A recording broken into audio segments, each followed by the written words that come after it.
Hello लियो आ गए आपके सामने फिर से आपको बोर करने के लिए, थोड़ा सा गुदगुदाने के लिए, थोड़ा हंसाने के लिए, थोड़ा सा मस्ती मजाक करने के लिए, थोड़ी कॉमेडी करने के लिए मैं लो आ गया हूँ अपने थोबड़े से कुछ बोलने के लिए। अरे यार थोबड़ा नहीं बोलना चाहिए, मैं पढ़ा रहा हूँ आपको, कोई बात नहीं, थोबड़ा नहीं बोलेंगे। अच्छा, मैं अपने मुंह से कुछ ना कुछ बोलना है, मुखारविंद से कुछ अच्छे वचनों को, दिव्य वचनों को आपके सामने मुखरित करने आया हूँ। चलिए ये भी क्लिष्ट भाषा को ही छोड़िए, क्लिष्ट नहीं, हंसी मजाक बहुत हो गई है, क्लिष्ट में नहीं, मैं अपने तरफ से कुछ बोलने वाला हूँ, दो बातें करने वाला हूँ। बातें ये करना है मुझे कि लेखक परिचय भी हमें सीखना है। अब आप बोर ना हो इसलिए मैं थोड़ा सा ऐसा कर लेता हूँ। तो आप तो मेरे देश के कर्णधार हैं, मेरे देश के आधार हैं, मेरे देश के भविष्य हैं, इसलिए आपकी चिंता क्यों ना की जाए भाई, आपको कोई परेशानी ना हो इसी का ध्यान रख के तो मैं आपको बोर नहीं होने दे रहा हूँ। मैं आपको बिल्कुल हल्की फुल्की हंसी मजाक हास्य फुट के दोहारा पढ़ाना चाहता हूँ। चलिए तो पढ़ा देता हूँ। चलिए, धर्मवीर भारती इनका नाम है,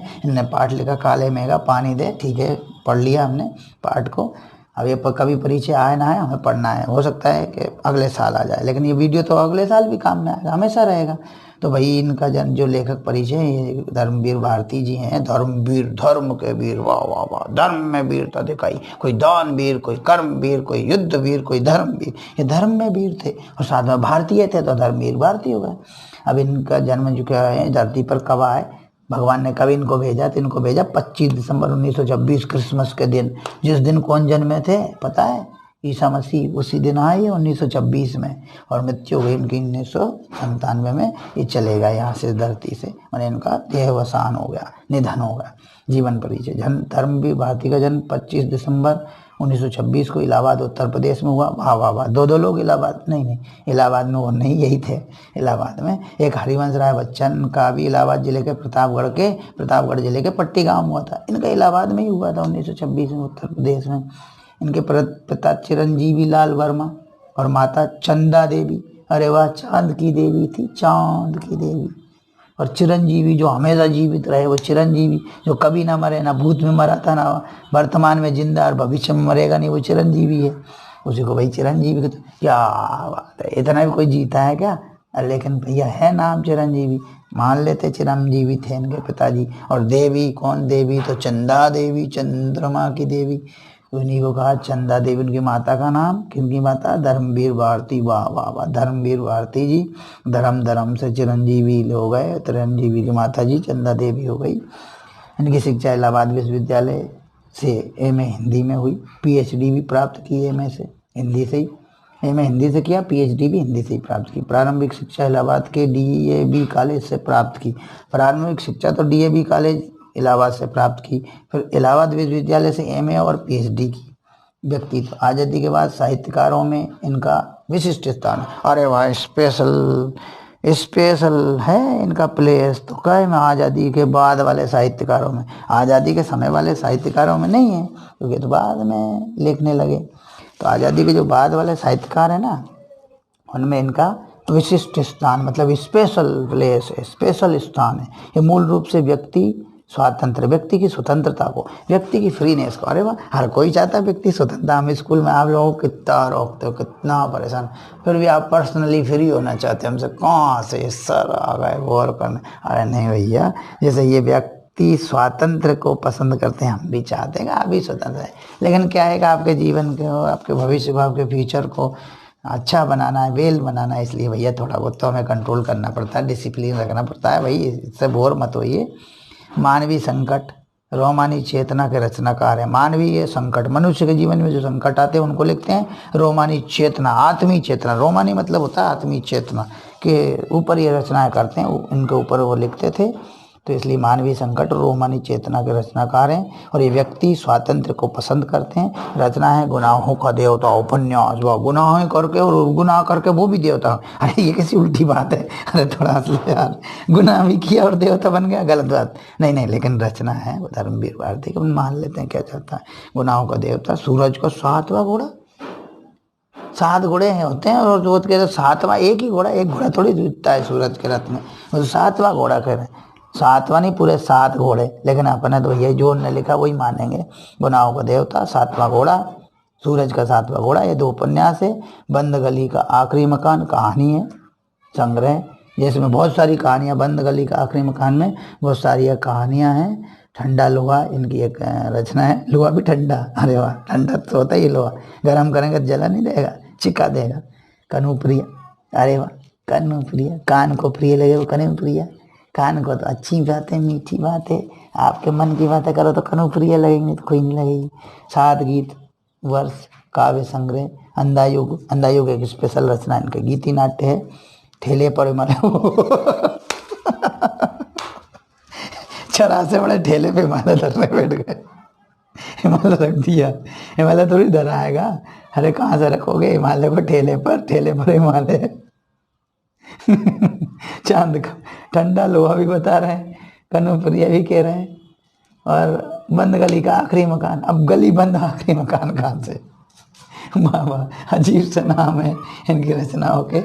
मानव मूल्य और आँख साहित्य, चलो ठीक है। कहानी अनकही निबंध संग्रह, कहानी अनकही निबंध संग्रह, वो भी अनकही, जो कहीं नहीं गई वही है निबंध संग्रह। अरे भैया ऐसा नहीं होता, कही गई है तभी तो निबंध संग्रह बना, अनकही मत बोलिए कही। चलिए, भाषागत विशेषताओं में है गद्य लेखन में सहजता और आत्मीयता है। आत्मीयता माने अपनापन है। गद्य लिखते हैं जब अपना समझ के लोगों को, इस दुनिया के लोगों को, समाज को अपना समझ के लिखते हैं, तो भैया अच्छी बात है। सहजता भी लेखन में, सहजता में बिल्कुल आसानी से हर कोई समझ ले, वो सहजता है। बड़ी बड़ी बात को भी बातचीत शैली में कहते हैं, बड़ी बड़ी बातों को बातचीत के माध्यम से कह देते हैं, संवाद यानी डायलॉग्स के माध्यम से, है ना, बाय डायलॉग्स। अपनी भाषा में परिमार्जित खड़ी बोली का प्रयोग करते हैं। वाह वाह, परिमार्जित माने जो बिल्कुल शुद्ध हो चुकी हो, परम रूप से, बहुत अच्छे रूप से जो शुद्ध हो गई हो, उसके परिमार्जित खड़ी बोली का प्रयोग किया। भावात्मक, समीक्षात्मक, वर्णनात्मक शैली का प्रयोग करते हैं। कौन कौन सी? भावना युक्त शैली, इमोशनल टेक्निक लिखने की। समीक्षात्मक माने, है ना, समीक्षा कंपैरिजन वाली शैली। वर्णनात्मक जो एक्सप्लेनेशन टेक्निक भी इन्होंने अपनाई, यानी समीक्षात्मक, भावात्मक, वर्णनात्मक शैली का प्रयोग करते हैं। अरे भावात्मक माने भावनाएं पैदा कर दे, पढ़ने के बाद किसी को पढ़ने को मिल जाए वो बेचारा भावुक हो जाएगा, इमोशनल हो जाएगा। समीक्षात्मक वो यही करेगा कि ये अच्छा है कि वो बुरा है, ये उचित है कि या अनुचित है, कि सही है कि गलत है, ऐसी बातें जब आए तो वो समीक्षात्मक। और वर्णनात्मक शुरू से आखिरी तक सब कुछ बता दे, वही वर्णनात्मक शैली। प्रारंभ से अंत तक सामाजिक एवं मनोवैज्ञानिक समस्याएं इनकी रचनाओं में जीवंत रूप में दिखाई देती हैं। वही सामाजिक समस्याएं हों या मनोवैज्ञानिक समस्याएं हों, ये दोनों समस्याओं को ये जीवंत रूप में बता देते हैं। किसमें? अपने रचनाओं में। साहित्य में स्थान, पद्मश्री, व्यास सम्मान एवं साहित्य के कई अंतर्राष्ट्रीय पुरस्कार, व्यास सम्मान, संगीत नाटक अकादमी पुरस्कार से भी ये पुरस्कृत किए गए हैं, इसलिए बहुत अच्छे लेखक हैं। कौन है पता है नाम? धर्मवीर भारती जी। अगले लेखक आ गए पहलवान की ढोलक लिखने वाले, फणीश्वर नाथ रेणु, फन फैला के नाथ बन गए, और रेणु रेणु रेणु रेणु, वाह वाह वाह, फणीश्वर नाथ रेणु। फन माने सर्प, ईश्वर बने सर्प के ईश्वर, उनसे बड़े सर्प के ईश्वर। तो भैया ये फणीश्वर तो ये है भगवान शिव का, नाथ माने स्वामी, रेणु, फणीश्वर नाथ रेणु लेखक है भैया। इन्होंने पहलवान की ढोलक लिखा, पहलवान ढोलक बजा बजा के गाँव वाला को प्राण ऊर्जा देता था, संजीवनी ऊर्जा देता था। पाठ पढ़ो पता चल जाए। हाँ, अभी आपने पढ़ा नहीं है, नहीं पढ़ा तो मेरी वीडियो देख लेना। और आज तो मैंने, हाँ यार एक बात तो भूल ही गए मैं आप लोगों को बोलना। अरे भैया मेरे ये वीडियो को देखना है, पसंद करना, दूसरों को शेयर करना, साथ में सब्सक्राइब भी कर देना मेरे चैनल को, तो भैया मेरा व्यू बढ़ जाएंगे। अब मैं लालची तो नहीं हूँ, लेकिन क्या करें, थोड़ा बहुत तो सभी को चाहिए होता है। अब जीवन चलाने के लिए पैसा भी ज़रूरी है, इसलिए शेयर कर दीजिएगा। चलो छोड़िए, लेखक की बात करते हैं। लेखक परिचय, जन्म इनका 4 मार्च 1921 को हुआ, मतलब इस धरती पर, और कौन सी जगह पे? ओराही हिंगना, जिला पूर्णिया, अररिया, बिहार में हुआ इनका जन्म। वाह भैया, वाह वाह वाह, बिहार में। सब उत्तर प्रदेश में जन्मे थे और ये बिहार में गए जन्म लेने। क्यों गए भैया बिहार में? क्यों जन्म लेने गए? और हिंगना में क्यों गए आप जन्म लेने? अरे भैया उत्तर प्रदेश मध्य प्रदेश में ही ले लेते। चलो कोई बात नहीं, वहीं ले लो भाई। बिहार में इनका हुआ। इनकी मृत्यु 11 अप्रैल 1977 को हुई। चलिए ठीक। अब शिक्षा, प्रारंभिक शिक्षा फारबिसगंज अररिया में पूरी करने के बाद मैट्रिक नेपाल के विराटनगर में इन्होंने प्राप्त की शिक्षा। नेपाल दूसरे देश गए भी अपने क्षेत्र छोड़ के पढ़ने के लिए। नेपाल के विराटनगर में प्राप्त की और आदर्श विद्यालय से की। इंटरमीडिएट काशी हिंदू विश्वविद्यालय से 1942 में की। इंटरमीडिएट इन्होंने काशी हिंदू विश्वविद्यालय से की। चलिए ये भी हो गया। अब व्यक्तित्व हिंदी साहित्य। अब इंटरमीडिएट मतलब 12th की बात हो रही है।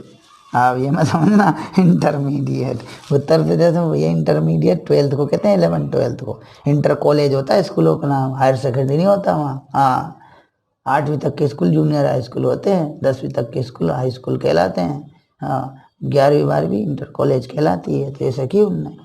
अब व्यक्तित्व हिंदी साहित्य में आंचलिक उपन्यासकार एवं प्रतिष्ठित कथाकार फणीश्वर नाथ रेणु साहित्य के अलावा राजनीतिक एवं सामाजिक आंदोलनों में सक्रिय भागीदारी की। अरे भाई क्यों नहीं करेंगे यार, लेखक थे, जागरूक थे, समझदार थे, है ना, नए विचारों वाले थे, नए नए लड़के थे, जोश जोश में कूद पड़े भी किसमें, आंदोलनों में।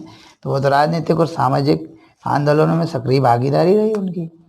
इनका जीवन संघर्ष एवं उतार चढ़ाव से भरा हुआ रहा। अब भाई जब आंदोलनों में भाग रहोगे, कमाओगे धमाओगे नहीं, तो संघर्ष और जीवन में संघर्ष आएंगे, उतार चढ़ाव भी आएंगे, कभी अच्छा भी होगा समय, कभी बुरा भी होगा। तो उतार चढ़ाव से भरा हुआ था भाई। जब आप आंदोलनों में भाग लोगे तो काम नहीं कर पाओगे, काम नहीं कर पाओगे तो पैसा नहीं कमा पाओगे, पैसा नहीं कमा पाओगे तो भाई जरूर है जीवन में संघर्ष आएंगे, और संघर्ष आएंगे तो उतार चढ़ाव भी आएंगे। तो इसी से भरा हुआ उनका जीवन था। लेकिन ये राजनीतिक और सामाजिक आंदोलनों में रहे और साहित्य का इन्होंने सृजन किया, साहित्य को लिखा, किताबें लिखी। रचनाएं ठुमरी, अगिनखोर। अगिनखोर मैंने आग को खाने वाला कहलाता है। ठुमरी एक संगीत की गायक की शैली होती है। आदिम रात्रि की महक। आदिम रात्रि अरे पुराने ज़माने की रात की महक बता रहे हो। आदिम माने होता है पुराना ज़माना। इतिहास हिस्ट्री की रात्रि की महक है। एक श्रावणी दोपहर की धूप, यानी सावन के महीने की दोपहर की धूप की बताइए। एक श्रावणी दोपहर की धूप। कहानी संग्रह मेला आंचल। अरे वाह, इस पर तो सीरियल बना था भाई टीवी में एक, हाँ दूरदर्शन पे पहले। मेला आंचल इनकी बहुत अच्छी कहानी थी। ये उनका एक उपन्यास भी है। परती परी कथा, दीर्घ तपा, जुलूस कितने चौराहे उपन्यास है। नेपाली क्रांति, कथा रिपोर्टाज तथा अन्य धन जल, अन्न जल, वन तुलसी की गंध स्मरण, ये इनकी रचना है। फिर है भाषागत विशेषताएं। आंचलिकता। अरे भैया अपने आसपास का जो क्षेत्र होता है उसे अंचल कहते हैं, और उससे कोई चीज़ लेंगे, उससे कोई चीज़ जुड़ी हुई बताएंगे तो आंचलिकता कहलाएगी। तो आंचलिकता की अवधारणा कथा साहित्य में गांव की भाषा, संस्कृति और वहाँ के लोक जीवन को केंद्र में ला खड़ा किया। अरे वाह, कन को खड़ा कर दिया, लोक जीवन को या खड़ा कर दिया। अरे भैया आपने आसपास के क्षेत्रों की अवधारणा को लिया, उसी से कथा साहित्य लिखा। और कथा साहित्य में गांव की भाषा रही, गांव की संस्कृति रही, वहाँ का लोगों का जीवन रहा, और उसी को केंद्र में रखकर उसको सेंट्रल आइडिया दे के और कहानी रच डाली, जिसमें कौन सी अलग बात है। तो ऐसी बात है कि जो सब कोई समझ लेगा, तो आप भी समझ लीजिएगा।